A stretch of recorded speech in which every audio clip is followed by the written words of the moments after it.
Hello বন্ধুরা, আসসালামু আলাইকুম। কেমন আছেন আপনারা সবাই? আশা করি ভালো আছেন, সুস্থ আছেন। আই হোক আলহামদুলিল্লাহ, আমিও ভালো আছি বন্ধুরা।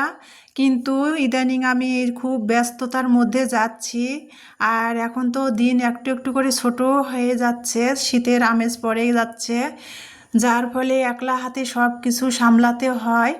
কারণ হাজবেন্ড তো থাকে না বাসায়, চাকরির ক্ষেত্রেও আর একখানে থাকে, সেই জন্য আর কি একা হাতে কিন্তু আমাকে সব দিকে সামলাতে হয়।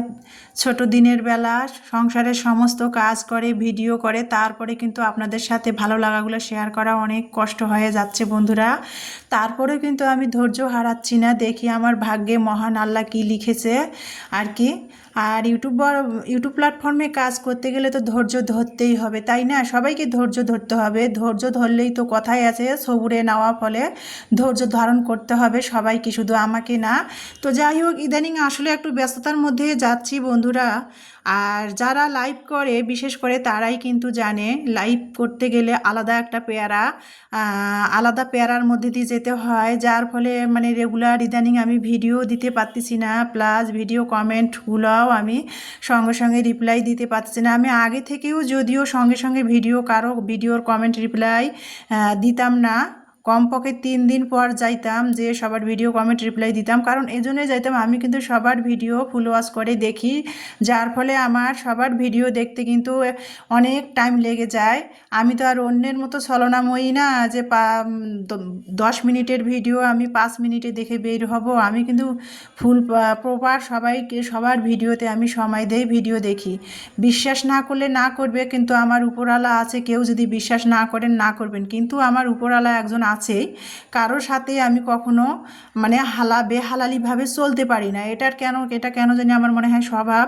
তো যাই হোক বন্ধুরা, অনেক আবেগে কিন্তু আমরা কিন্তু বাঙালি আবেগ প্রিয়, তাই না? আবেগে অনেক কথাই বলতেছি, আর বলতে ধরলে বলতেই থাকবো। এবার ভিডিও রিলেটিভ কথায় আসি বন্ধুরা। সকালবেলা কিন্তু আমি নাস্তা বানালাম, দেখলেন, ডিম ভেজে নিলাম আর পরোটা বানিয়ে নিলাম, নিয়ে কিন্তু মেয়েকে বাসায় স্কুলে পাঠিয়ে, বড় মেয়ে কোচিংয়ে গেছে, ছোটো মেয়ে স্কুলে গেছে, তারপরে আমি চলে আসলাম। এই যে দেখেন, এটা হলো দিনাজপুর মালদাপট্টির পাশে মগবাজার আর কি। আর আমি একটু মডার্ন মোড়ে এসেছিলাম। আমার মোবাইল আর কি আগের একটা 17 সালের 2017 সালের 2 GB র্যামের মানে অপো সেট ছিল। তো সেই ফোনটার না আইসিইউর সমস্যা ছিল, নষ্ট হয়ে গিয়েছে। তো ভাবলাম যে মেকারকে দেখালে যদি ভালো হয়, তাহলে 2টা ফোন দিয়ে আমি সবাইকে, আমার প্রিয় আপু ভাইয়াদের সাপোর্ট করতে পারবো। আর বর্তমান ইউটিউব প্ল্যাটফর্মে কাজ করতে গেলে কিন্তু একটা ফোনে কখনোই সাপোর্ট হয় না। একটা দিয়ে ভিডিও করা, এডিট করা, বা সবার পরিবারে যে প্রপারলি সময় দিয়ে সাপোর্ট করা কিন্তু এক ফোন দিয়ে কখনোই সম্ভব না। তো সেই জন্য বললাম, আমার যেহেতু 2টা ফোন আছে, আর একটা ছিল, তো ভাবলাম যে মেকারকে দেখাই, যাতে যেন ফোনটা যদি ভালো হয়, 1500 টাকা লাগে, তাইলে দিয়ে ফোনটা ভালো করে, তাও তো 1 বছর 1.5 বছর যদি চালাতে পারি। আর যদি কিছু ইউটিউব থেকেও হয়, তাহলে ফোন যদি রিজিকে থাকে আর একটা কিনবো। তো হলো না বন্ধুরা, সেই জন্য সকালে নাস্তা খেয়ে কিন্তু আমি দিনাজপুর মডার্ন মোড়ে আসছিলাম। মোবাইল হাসপাতাল একটা মেকারের দোকান আছে, বিশাল বড় আর কি। ওই দোকান যত ভাঙা মোবাইলে হোক না কেন নতুন করে দেয়। তো আমার মোবাইলটা অনেক আগের মডেল, তো মানে কোনোভাবে মোবাইলটা ঠিক হলো না। 1 সপ্তাহ আগে দিয়েছিলাম মোবাইলটা ভালো করতে, তো সেটাই আজকে নিয়ে আসলাম, ভালো হলো না। তারপরে আমি আসার পথে পাড়ার দোকান থেকে কিছু বাজার নিয়ে আসলাম। এসবগুলের ভুসি শেষ হয়ে গেছে, ভাবলাম যে সিয়াসিস এসবগুলের ভুসি এগুলো নিয়ে আসি। তো প্যাকেটেরগুলোর অনেক দাম চাচ্ছে। আমি সবসময় যেহেতু খোলা এসবগুলের ভুসিটা কিনে থাকি, তো ওটা পেলাম না, কয়দিন ধরে খুঁজতেছি যদিও পেলাম না। তারপরে বাসার সামনে বাজার থেকে এসেই মানে মেকারের দোকান থেকে এসে বাসার সামনে আর কি পাড়ার দোকান থেকে আমি কিছু তরকারি নিয়ে বাসায় চলে আসলাম। দেখেন, এখানে আমি ফুলকপি নিয়েছি 45 টাকা করে কেজি। তো এখানে আমি 2টা বেছে নিয়েছিলাম, 28 টাকা নিয়েছে। কলা নিয়েছে, আমার মেয়েরা তো কলার তরকারি খায় না, কলার চপটাই পছন্দ করে। আপনারা তো সেটা আমার ভিডিওতে দেখেন, আমি কাঁচা কলা দিয়ে সবসময় চপটা বানাই। আমার মেয়েদের কাঁচা কলার চপটা পছন্দ করে, কলার তরকারি রান্না করলে খেতে চায় না।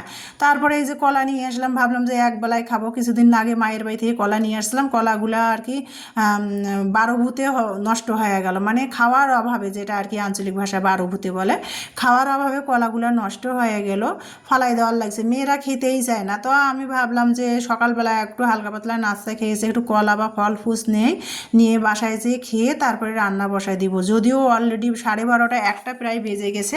তারপরে এই যে এই খোলা চিপসগুলো দেখা যাচ্ছে, পটেটো চিপসগুলো বাচ্চাদের কিনে দিলে ওগুলোতেও অনেক ধরনের আর কি সমস্যা থাকে। তার মধ্যে আবার সেগুলা মানে 10, 15, 20 টাকা করে নেয়। তারপরে সেগুলোতেও অল্প একটু বাতাস দিয়ে প্যাকেটগুলো ফুলায় থাকে, অল্প একটু করে চিপস থাকে। আর এই খোলা চিপসগুলো এগুলোই কিন্তু প্যাকেটে ভরে আর কি, তারা প্যাকেটিং করে আর কি, বিক্রি করে এই চিপসগুলাই। তো ভাবলাম খোলা চিপসগুলো নেই, এগুলোরও অনেক দাম আর কি। এখানে 250 গ্রাম নিয়েছি 50 টাকা নিয়েছে, 200 টাকা কেজি। তো যাই হোক সেটা নিলাম, একটা টুথপেস্ট নিলাম, ডিম নিলাম, দুই হালা। আর টুকিটাকি আর কি ধরে ধরে তো বাজারগুলো আপনাদের বলতে পারবো না। টুকিটাকি চানাচুর নিয়েছি, মেয়েদের জন্য বিস্কিট নিয়েছি। আমার মানে এই যে পাস্তা নিয়েছি, খোলা পাস্তাটা আমি সবসময় ব্যবহার করে থাকি, 120 টাকা কেজি। খোলা পাস্তাটা আমি সবসময় নিই, তাতে দেখা যায় এটাতে কিন্তু ভালোই পর্তা পড়ে, আর প্যাকেটের পাস্তাতে পর্তা পড়ে না, দামও বেশি নয়। তো যাই হোক খোলা, আমি মনে করি খোলা জিনিসগুলো প্যাকেটে ভরে আর কি, সেটা বাজারজাত করে দামটা বেশি ধরে আর কি। এগুলোই আর কি মানে ফ্যাক্টরিতে এগুলোই তৈরি করে, ওগুলো প্যাকেট করে, এগুলো আর কি খোলা হিসাবে বিক্রি করে। আমার মনে হয় যেটা খাবারের মান মানেটা কিন্তু একই থাকে, টেস্টটা কিন্তু একই থাকে। তো যাই হোক বন্ধুরা, তারপরে একটু বেসন নিলাম, যেহেতু শীতের আমেজ পড়ে গেছে, বাচ্চারা একটু বিকালবেলা একটু নাস্তা খাওয়ার জন্যে আগাম ফুলকপি বা বেগুনি ফুলকপির পাকোড়া, বিভিন্ন শাক সবজি দিয়ে পাকোড়া খেতে চায়, বিকালবেলা চায়ের সাথে বানিয়ে দেয়। তো বেশি বেসন আনি নেই, বেশি বেসন আনলে না পোকা ধরে যায়। তো সেই জন্য অল্প করে একটু বেসন আনলাম। আর এই যে দেখেন আমার এগুলা, একটাতে আমি আর কি ধোসা বানাই বা রুটি বানাই। তো তাওয়াটা না আমার না, এটা S&H ব্র্যান্ডের তাওয়াটা। তো এইটা না আমার কি হয়েছে, মানে লড়তে ছিল হ্যান্ডেলটা, তাওয়ার স্ট্যান্ডটা, সেটা টাইট করে নিয়ে আসলাম মেকারের দোকান থেকে। আর এই যে ঢাকনা দেখেন, এটাও কিন্তু ওই তাওয়ারে ঢাকনা। ঢাকনার উপরে যে ধরার স্ট্যান্ডটা ছিল না, এটা কিন্তু ভেঙে গিয়েছে। তো মেকারকে বললাম যে কোনোভাবে কি কিছু করা যায়। তো মেকার ওখানে সে বললো যে হ্যাঁ, বলছিল যে এটার হ্যান্ডেল লাগাবে, আর এই কড়াইটার হ্যান্ডেল লাগাই দিবে, মানে স্ট্যান্ডটা লাগাই দিবে ধরার, আর কি 200 টাকা নেবে। তো যাই হোক কিনতে গেলে তো বর্তমানে এগুলো নন স্টিকের কিয়ামের হাঁড়ি পাতিলগুলো তো অনেক দাম। তো এটা কিন্তু আমার 5 বছর আগে ব্যবহার করা হয়েছে, তারপরে কিন্তু 4-5 বছর ধরে পরে আসে। তো ভাবলাম যে সেটা ভালো করে নিয়ে আসি, কাজে লাগবে। এখন বর্তমান নিউগুলো কিনতে গেলে অনেক দাম। তো যাই হোক বন্ধুরা, তারপরে কিন্তু আর এখন বর্তমান প্রতিটা জিনিসের দাম। তো এই যে দেখেন পুরান ঢাকনাটাকে কিভাবে নতুন বানিয়ে নিয়ে আসলাম, আর এটাও কিন্তু ভেঙে গেছে এক সাইডে। এটাও ভাবলাম যে মেকারের দোকানে দিয়ে যে এই যে ধরার যে স্ট্যান্ডটা পাল্টায় নিয়ে আসবো। আর দেখেন এই পাতিলটা কিন্তু এই যে দেখেন এই রকমের ছিল, এই দেখেন এই রকমের ছিল এই পাতিলটা। কিছুদিন আগে এটাতে আমি কেক বানিয়েছিলাম, বালু গরম করে। বালু আবার আমি সবসময় বোতলে সংরক্ষণ করে রেখে দেই, যখন কেক বানাই তখন আর কি বালুটা ব্যবহার করি। বাসা বাড়িতে সবসময় তো বালু পাওয়া যায় না। তো এই যে দেখেন মানে কেকটা বানিয়েছে, বালুটার বোতলে ঢালাই হয় নাই। এই যে দেখেন এই পাতিলটা কিন্তু এইরকমই ছিল, মানে পাতিলের দুই সাইডে যে স্ট্যান্ডটা আছে না ধরার, সেটা আর কি ভেঙে গেছে।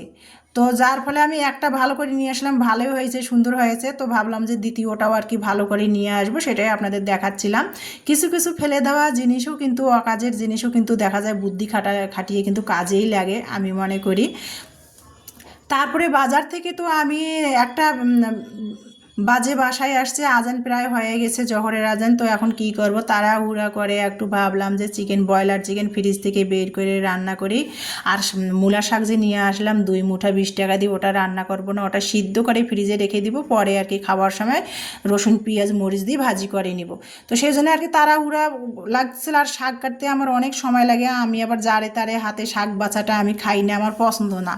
তো আমি শাক কাটতে গেলে কিন্তু নিখুঁত করে শাক কাটি। আমার কাছে জানে অন্যের শাক রান্নাটা আমার ভালো লাগে না। অনেকে দেখা যায় শাক রান্না করে সব ভালো করে বাছে না, পোকা থাকে। আমার ওই জন্য জারে তারে হাতে শাক রান্নাটা আমার পছন্দ না।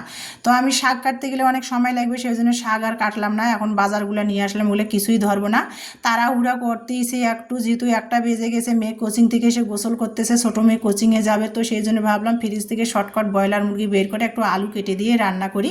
তো যেই কাজ সেই করা, তাড়াহুড়া করে ব্রয়লার মুরগিটা বের করে নিলাম। আর আগেই তো আমি ব্রয়লার মুরগি ফ্রিজে কেটেই রেখে দিয়েছিলাম। তো আলুয়ে মাংস একসাথে, যেহেতু ব্রয়লার মুরগি আলুই মাংস একসাথে কষিয়ে রান্না করব। তো যাই হোক, ব্রয়লার মুরগি রান্না করতে বেশি সময় লাগে না, সেই জন্য আমি আর কি ভাবলাম যে মশলা কষিয়ে নিচ্ছি। আর ফ্রিজে ফ্রোজেন করা টমেটো ছিল, তো ভাবলাম যে আবার টমেটোর সিজন এসে গেলো, ফ্রিজের ফ্রোজেন করা টমেটোগুলো খেয়ে শেষ করে ফেলি। তো মুরগির মাংসের মধ্যে না একটু ফ্রিজে ফ্রোজেন করা টমেটো ছিল, বের করে দিয়ে দিলাম। আর মাংসের মধ্যে যে আমরা মশলাগুলো দিয়ে থাকি সেই মশলাগুলোই আমি দিলাম, দিয়ে আর কি তারপরে মশলা কষিয়ে ব্রয়লার মুরগি আলুয়ে একসাথে দিয়ে কষিয়ে রান্না করে নিব। তো যাই হোক, এখন যেহেতু আলু পুরনো হয়ে গেছে, আলু সহজে সিদ্ধ হইতে চায় না, সেজন্য মাংসের আলু একসাথে কষিয়ে রান্না করে নিলাম। দেখেন ফ্রিজের মধ্যে আর কি শুটকির তরকারি একটু ছিল, ডাটা লাল শাকের ডাটা দিয়ে রান্না করেছিলাম, আর সিম আলু কফির ডাটা ভাজি ছিল, সেটা দিয়ে দুপুরের খাবার খাচ্ছি বন্ধুরা। আর তরকারি 2-3 আইটেমের রান্না করলে আমার মেয়েরা খেতেই চায় না, যার ফলে ফ্রিজে থেকেই যায়। তো ওই সেজন্য আর কি অল্প একটু করে তরকারি রান্না করলেও খাওয়া হয় না। তো সেই জন্য দুপুরবেলা খালি একটু ব্রয়লার মুরগি রান্না করে নিয়েছি বন্ধুরা, আলু দিয়ে একটু মাখো মাখো ঝাল ঝাল করে। আর ওই যে ফ্রিজে আর কি কফির ডাটা সিম দিয়ে ভাজি করেছিলাম সেটা আছে, আর শুটকির লাল শাকের ডাটা দিয়ে শুটকি ভাজি করলাম সেটা ছিল, সেটা দিয়ে দুপুরের খাবার বিসমিল্লা করে খাচ্ছি বন্ধুরা। এখন বাজে বিকেল 4টা, বিশ্বাস করবেন কিনা জানি না। বাজার থেকে এসে সংসারের অন্যান্য কাম গুছিয়ে গা গোসল ধুয়ে খেতে বসেছি, এখন বাজে বিকেল 4টা। এখন সবাই খাবে বিকেলের নাস্তা, আর আমি খাচ্ছি দুপুরের ভাত। কি করব, দিন ছোট হয়ে গেছে, শীতকাল পড়ে যাচ্ছে, আর একলা হাতে সব দিকে সামলাতে গেলে, বিশেষ করে যেদিন বাজার থাকে, বাজারে যাইবা বাইরের কাজগুলো করি, সেদিন কিন্তু আমার ঘরে খাওয়া দাওয়া অনেক লেট হয়ে যায়। কি আর করব, বাজার থেকে এসে কিন্তু বাচ্চাদের কলা আপেল বিস্কিট খেতে দিয়েছিলাম, মেয়েরা তাই খেয়েছে। আর এখন ভাত রান্না করে এই যে খেতে বসেছি, বিকেল বাজে 4টা। তো যাই হোক, একটা সংসারে হাউসওয়াইফরা কষ্ট করবেই, আর কষ্ট না করলে তো কোনো দিন একটা সংসার সুখের হয় না আমি মনে করি। আর কাজের লোক রাখবো, কাজের লোক পাওয়া যায় না, আর কাজের লোক দিয়ে কি সব কাজ হবে তার তো কোনো মানে নাই। আমি যেভাবে একটা কাজ সংসারের যত্ন করে আমার স্বামী সন্তানকে করে খাওয়াবো, কাজের লোক দিয়ে সেটা হয় না। তারা তো খালি দেখানি ফাঁকিবাজ কাজগুলোই করে, এই জন্য আমার ভালোও লাগে না, তাছাড়া কাজের লোক পাচ্ছিও না। এই যে তারপরে দুপুরের খাবার তো হয়ে গেছে, মেয়ে বলতেছিল, এখন বাজে সন্ধ্যা 6টা, মেয়ে বলতেছিল একটু নাকি ফুলকপির পাকোড়া খাবে। ওই যে ফুলকপি নিয়ে আসলাম, মেয়ে দেখে বলছে পাকোড়া খাবে। তো ফুলকপির পাকোড়াটা মেয়েই বানাচ্ছে, আমি বানাচ্ছি না।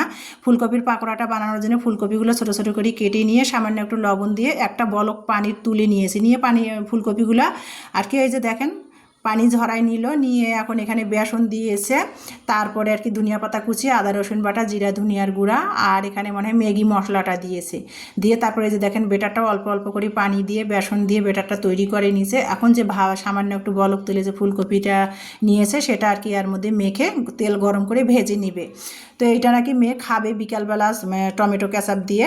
তো যাই হোক বন্ধুরা, এই যে মেয়ে আর কি বানাচ্ছিলো সেটাই আমার ভালো লাগাটা শেয়ার করতেছে। আর মেয়ে যেহেতু এখন ভার্সিটি প্রিপারেশান নিচ্ছে, তারপরে উদ্ভাসী প্রি মেডিকেল কোচিংগুলো করতেছে, মেয়ের অনেক পড়ার চাপ, প্রতিদিন পরীক্ষা হচ্ছে। মেয়ে আগে কিন্তু মাঝে মধ্যে কোনো কিছু খেতে মন চাইলে আমার বড় মেয়ে কিন্তু রান্নাঘরে একা একাই এসে বানিয়ে বানিয়ে সবাইকে খাওয়াই, তখন পড়ার চাপে কোনো কিছুই করতে পারে না। কিন্তু আজকে ফুলকপি দেখেই বলতেছে আম্মু আমি পাকোড়া খাবো। তো যাই হোক, তারপরে মেয়ে আর কি পাকোড়া বানাতে বসেছে। তো আমার ভালো লাগাটা সেটাই ভাবলাম যে এটাও আর কি শেয়ার করে দেয় আমার প্রিয় আপু ভাইয়াদের। তো যাই হোক বন্ধুরা, দেখেন আমার মেয়ে কীভাবে পাকোড়াটা বানালো, আমার ভালো লাগাটা আমার তো সবে আপনাদের সাথে কী হয় না হয় শেয়ার করে থাকি। তো সেটাও আর কি মেয়ের ক্যামেরাবন্দি করে রাখছিলাম, আপনাদের মাঝে শেয়ার করে দিলাম। সন্ধ্যাবেলা ফুলকপির পাকোড়া চায়ের সাথে গরম গরম খেতে কিন্তু মন্দ লাগে না, ভালোই লাগে, যেহেতু আগাম আর কি শীতের ফুলকপি। তো যাই হোক বন্ধুরা, তারপরে মেয়ে কিন্তু এই যে দেখেন একটা একটা করে বেসনের মধ্যে সবগুলা মেখে আর কি তেল গরম করে ছেড়ে দিল ফুলকপির পাকোড়াগুলা, আর খেতে কিন্তু খুবই মজা হয়েছিল। খেয়ে দিয়ে তারপরে তো ভিডিওটা ভয়েস ওভার করতেছি বন্ধুরা। আর তো